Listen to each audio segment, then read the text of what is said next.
بسم اللہ الرحمن الرحیم۔ السلام علیکم ورحمۃ اللہ وبرکاتہ۔ ناظرین، جہاں قربانی کرنا سنت ابراہیمی بھی ہے، وہاں قربانی کے فضائل کو بھی خاص طریقے سے بیان کیا گیا ہے۔ احادیث مبارکہ کے مطابق قربانی کرنے والے شخص کو ہر بال کے بدلے میں ایک نیکی ملے گی۔ کل قیامت والے دن وہ قربانی انسان کے لیے سواری بنا دی جائے گی۔ پھر قربانی کے جانور کو نیکیوں کے پلڑے میں تولا جائے گا۔ جو شخص اللہ تعالیٰ کی رضا کے لیے خوش دلی سے قربانی کرتا ہے تو کل قیامت والے دن وہ قربانی جہنم کے رستے میں آڑ بن جائے گی۔ جب انسان قربانی کے جانور کو ذبح کرتا ہے، اس کا خون زمین پر بعد میں گرتا ہے، لیکن اس سے پہلے اللہ تعالیٰ بندے کے گناہوں کو معاف فرما دیتا ہے۔ حضرت زید بن ارقم رضی اللہ تعالیٰ عنہ روایت کرتے ہیں کہ صحابہ کرام نے ایک دن عرض کیا کہ یا رسول اللہ صلی اللہ علیہ وآلہ وسلم، یہ قربانی کیا چیز ہے؟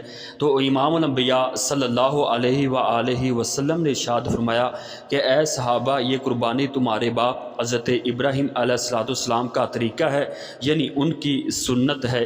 تو صحابہ نے عرض کیا یا رسول اللہ صلی اللہ علیہ وآلہ وسلم، اس جانور کے بارے میں ہمیں کیا اجر و ثواب ملے گا؟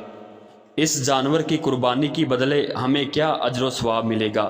تو آپ صلی اللہ علیہ وآلہ وسلم نے ارشاد فرمایا کہ قربانی کے ہر بال کے بدلے تمہارے لیے ایک نیکی۔ حضرت عائشہ صدیقہ رضی اللہ تعالی عنہا فرماتی ہیں کہ امام الانبیاء صلی اللہ علیہ وآلہ وسلم نے ارشاد فرمایا کہ ابن آدم یعنی انسان نے قربانی کے دن کوئی ایسا عمل نہیں کیا جو کہ اللہ تعالیٰ کے نزدیک خون بہانے سے زیادہ پسندیدہ ہو۔ پھر آپ صلی اللہ علیہ وآلہ وسلم نے ارشاد فرمایا کہ کل قیامت والے دن قربانی کا جانور اپنے بالوں، اپنے سینگوں اور کھروں کے ساتھ آئے گا، اور قربانی کا خون زمین پر گرنے سے پہلے اللہ تعالیٰ کی بارگاہ میں قبول ہو جاتا ہے۔ لہٰذا تم اسی وجہ سے یعنی قربانی کر کے اپنے دلوں کو خوش رکھو۔ حضرت ابن عباس رضی اللہ تعالی عنہ روایت کرتے ہیں کہ حضور صلی اللہ علیہ وآلہ وسلم نے ایک دن عید الاضحیٰ کے موقع پر فرمایا، انسان نے آج قربانی سے افضل زیادہ کوئی عمل نہیں کیا۔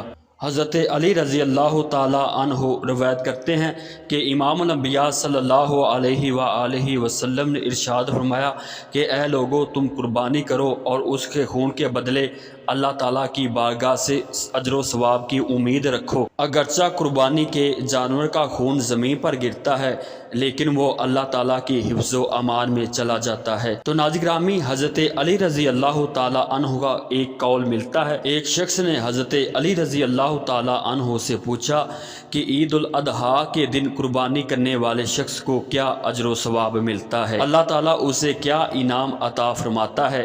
تو حضرت علی رضی اللہ تعالیٰ عنہ نے فرمایا کہ عید الاضحیٰ کے دن موت کے فرشتے یعنی حضرت اسرائیل علیہ السلام زمین پر آتے ہیں، وہ ہر جگہ پھرتے رہتے ہیں، حتیٰ کہ جو شخص قربانی کرتا ہے اس کے گھر میں داخل ہوتے ہیں اور وہاں 3 خوشخبریاں سناتے ہیں، یعنی گھر میں رہنے والوں کو 3 خوشخبریاں دیتے ہیں۔ حضرت اسرائیل علیہ السلام گھر میں موجود افراد کو پہلی خوشخبری یہ دیتے ہیں کہ اے شخص، تو نے اللہ تعالیٰ کی رضا کے لیے قربانی کی، اللہ تعالیٰ نے تیرے رزق، مال و دولت کے اندر برکت عطا فرما دی ہے۔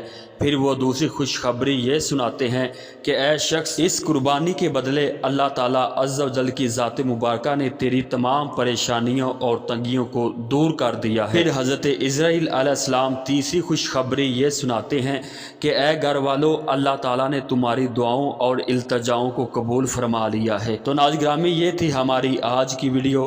اگر یہ ویڈیو آپ کو پسند آئے، لائک اور شیئر ضرور کیجیے اور ہمارے چینل کو بھی سبسکرائب کیجیے۔ اللہ تعالیٰ آپ کو جزائے خیر عطا فرمائے، آمین یا رب العالمین۔